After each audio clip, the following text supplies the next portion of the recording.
జగిత్యాల నియోజకవర్గంలోని BRS party కార్యాలయంలో సర్పంచ్ ఎన్నికల్లో గెలిచిన వారికి సన్మాన కార్యక్రమం ఏర్పాటు చేశారు. ఎన్నికల్లో గెలిచిన సర్పంచులు, ఉప సర్పంచులు, వార్డు మెంబర్లను పార్టీ అధ్యక్షులు కల్వకుంట్ల విద్యాసాగర్ రావు, జెడ్పీ చైర్పర్సన్ దావా వసంత్ సురేష్ సన్మానించారు. గ్రామ పంచాయతీ ఎన్నికల్లో గెలిచిన వారికి వారు శుభాకాంక్షలు తెలిపారు. గ్రామ అభివృద్ధిలో సర్పంచుల పాత్ర చాలా ముఖ్యమని అన్నారు. మళ్ళీ రాబోయేది బీఆర్ఎస్ ప్రభుత్వమే అని, మళ్ళీ తిరిగి కేసీఆర్ని ముఖ్యమంత్రిగా చేసే వరకు అందరూ కలిసికట్టుగా పనిచేయాలని పిలుపునిచ్చారు.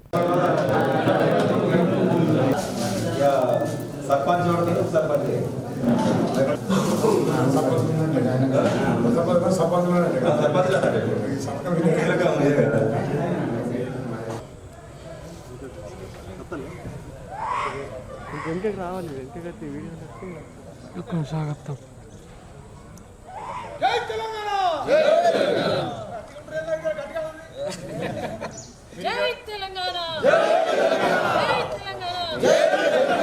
కేసీఆర్ గారి నాయకత్వం వర్ధిల్లాలి, కేసీఆర్ గారి నాయకత్వం వర్ధిల్లాలి. జై తెలంగాణ, జై తెలంగాణ. వసంతక నాయకత్వం వర్ధిల్లాలి, కేటీఆర్ గారి నాయకత్వం వర్ధిల్లాలి. ఈ కార్యక్రమాన్ని అదేవిధంగా మనందరికీ కూడా ధైర్యం చెప్పడానికి ఇక్కడికి రావడం జరిగింది. మరి మన కోట్ల విద్యాసాగర్ రావు జిల్లా పార్టీ అధ్యక్షులు, మరి ఎమ్మెల్యే మోసం చేసి వెళ్ళిపోయినప్పటి నుంచి కూడా మనల్ని కూడా వెన్నంటి కాపాడుతూ ఉన్నారు. మరి మళ్ళీ కూడా రేపు రాబోయే ఎలక్షన్లు ఎంపీటీసీ కూడా పెడతా అని చెప్పేసి మాట్లాడుతున్నారు. కాబట్టి దాన్ని కూడా మన పార్టీని భయప్రాంతులను చేసి పొద్దున గడవరు వరుసకి ఈ పని చేస్తాను, మీకు బిల్లు ఇస్తాను, ఇంధనం బిల్లు ఇస్తాం అనుకుంటే అట్లా ఆశ పెట్టుకున్నాం. అన్ని జాగ్రత్త జరుగుతున్నాయి. మా దగ్గర కూడా అట్లా ఇంధనం బిల్లు ఇస్తాం, మీకు మా ప్రభుత్వం ఉన్నది, మయవాదకరంలో ఉన్నామని చెప్పి నా దగ్గర కూడా 35-39 మంది గెలిచారు. 75 మంది గెలిస్తే అందరి మీద కన్ఫ్యూజ్ చేస్తున్నారు. ఇంధనం బిల్లు ఇస్తారు, వాళ్ళు ఇస్తారని. ఏవి ఇయర్ ఎలక్షన్ల మందం ఏది ఇచ్చినా కానీ ఎలక్షన్ల మందం ఇస్తారు, వాళ్ళకి డబ్బు లేదు. ఏ విధంగా దాన్ని ముందుకు తీసుకుపోవాలి ప్రభుత్వాలని చెప్పి ప్రజలకు ఏం సాయం చేయాలని చెప్పే ఆలోచన కూడా ఆ ముఖ్యమంత్రి లేదు. ఆ ముఖ్యమంత్రి దగ్గర వీళ్ళు దొరికిపోతాడు. ఇప్పటికైనా తెలుగులోడైతే కడవ కప్పుకూడదు అంటాడు. మరి సర్పంచులందరూ కాంగ్రెస్ తీసుకుపోతాడు. నేను కడవ కప్పుకూడదు అంటాడు. అంటే ఈ సర్పంచులు కూడా కడవ కప్పుకోవాలి. సర్పంచులు అందరూ తీసుకుపోతాడు. నువ్వు పో, మరి కనీసం ధైర్యం ఉంటే పో. కడవ కప్పుకోవాలని ఇష్టం ఉంటే రాజీనామా చేసి కడవ కప్పుకొని మళ్ళీ కాంగ్రెస్ పోటీ గది గారికి కడవ కప్పుకొని ఎన్ని రోజులు మభ్య పెడతావు. మొన్న నేను స్పీకర్ పిలిస్తే స్పీకర్ దగ్గర కూడా నేను పార్టీ మారలేదని చెప్తున్నాను. మరి పార్టీ మారడానికి ఎందుకు ఇంత ఆతృత, ఎందుకు ఇంకా మరి కాంగ్రెస్ తీసుకుపోవాలని ఏదో చేయాలని చెప్పి నీకు ఇంత కూడా అంటే చదువుకున్నది ఒక అంటే జ్ఞానం ఉన్నది ఎవరు చేయడం పని. కొంచెం చూసి మనం సిగ్గుపడతాం. పక్కన ఉన్నారని నేను మాట్లాడుతున్నా, నేను తప్పు మాట్లాడుతున్నా, మా పక్కన ఉన్న ఏమనుకుంటున్నా, అది కూడా జ్ఞానం లేదు. అంత పెద్ద డాక్టర్ దగ్గర అటువంటి వ్యక్తి ఇలా కొట్ల ఎమ్మెల్యే వచ్చి ఇక్కడ హాస్పిటల్ తీసుకుంటే జగిత్యాల అనేది జిల్లా హెడ్ క్వార్టర్. మన జిల్లాలో అన్ని గ్రామాలకు జిల్లా హెడ్ క్వార్టర్ మన అందరు కప్పుకున్నారు. మీరు కూడా అందరు కూడా పోవచ్చు, దవాఖాన పోవచ్చు.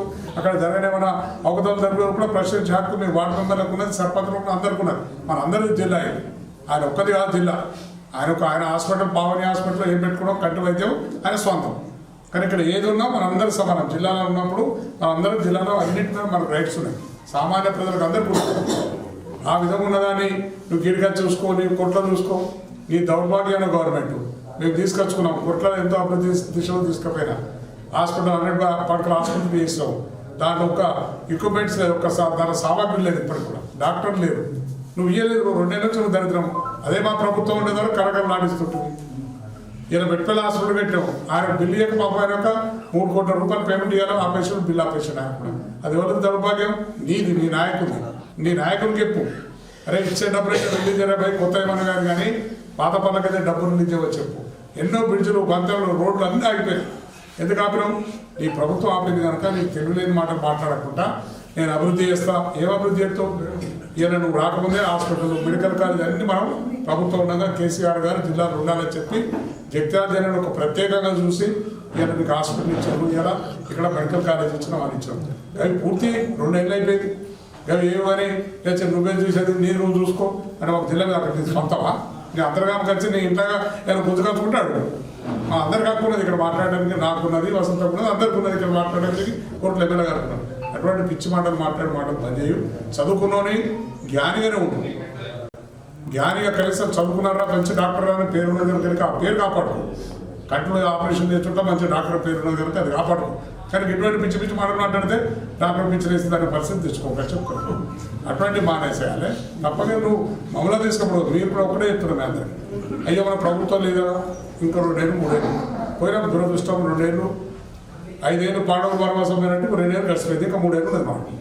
3 ఏళ్ళలో ఒక 2 ఏళ్ళే ఒక 7 ఎలక్షన్ల ముందు ఉంటుంది. మళ్ళీ అటు 2 మన అందరూ తిరుగుతారు. మళ్ళీ అప్పటికి వస్తారు కానీ ఇంకా 2 ఏళ్ళు వస్తుంది మనం. 2 ఏళ్ళు కష్టపడదాం. వాళ్ళు కాకుండా మీకు ఒకటే చెప్తున్నాను, న్యాయమైన పని ఎక్కడ కాకుండా, ఏ ఆఫీసులో కాకుండా, ఏ పోలీస్ స్టేషన్లో కాకుండా అలా వచ్చి కూర్చుంటాం, ధర్నా చేస్తాం. తెలంగాణ కోసం కొట్లాడడం లేదా తెలంగాణ రాష్ట్రంలో అదేవిధంగా ఇవాళ ధర్నా సాధించుకుంటాం. న్యాయమైన పని ఎక్కడ కాకుండా ఒక్క ఫోన్ ద్వారా చెప్తారంటే మేము అందరం వచ్చి కూర్చుంటాం. అక్కడ న్యాయదాని కోసం పోరాటం చేస్తాం, భయపడలేదు. కలెక్టర్ కానీ రేపు ఎస్పీ కానీ న్యాయమైన పని ఎట్లా చేయాలి? మామూలు ఎందుకు పట్టుకొచ్చిన పోలీసులు చెప్పు, మోడీ చేసిన తప్పేది చెప్పు. దొంగతనం చేసావా, గంజాయి అన్నావా, మీరు ఏం చేసినా పట్టుకొచ్చావా అడిగే రైట్స్ ఉన్నాయి. మనం అడుగుదాం. మనకు ఆ ధైర్యంగా ఉన్నారు. కానీ అయ్యో దగ్గర పోకపోతే పోలీస్ స్టేషన్ పని కాదు కావచ్చు, ఎంఆర్ఓ దగ్గర పని కాదు కావచ్చు, కలెక్టర్ దగ్గర పని అది మర్చిపోరు. ఏ విషయం కూడా ఆలోచించారు. ఇప్పుడు చెప్పిన ఫండ్స్ ఎక్కడికి వెళ్తే తెలుసు. జిల్లా పరిషత్ చైర్మన్ చేసింది కనుక తెలుసు. మండలకు వచ్చేది